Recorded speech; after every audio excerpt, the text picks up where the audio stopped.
Hola a todos, en este video voy a practicar mi español por haciendo los panqueques no vegano, pero sin lactosa, sin leche, con leche de avena, porque es lo mejor.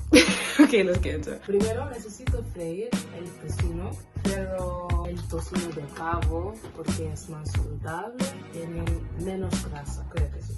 Voy a poner un poquito de aceite, no sé cómo decirlo, pero en el sartén, como así. Está lista y ahorita voy a cortarlo en pedazos. Ahorita los panqueques. En mis panqueques prefiero usar harina de avena. Hago la harina de avena yo mismo. Es muy fácil, de verdad. A ver. Así que voy a usar una taza de harina de avena. Mira, voy a ponerla aquí, como si. Además, un poco de canela, pues un poco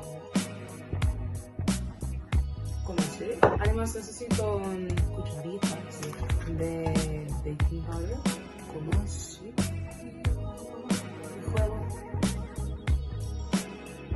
Ahora necesito una taza de leche de avena.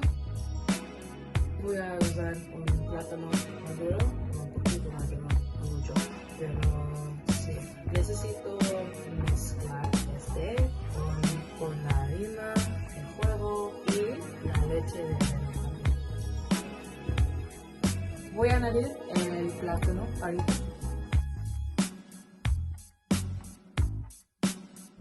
Voy a hacer mis panqueques chiquititos, muy pequeños. Very small. very small. Porque para mí es divertido. Tú sabes.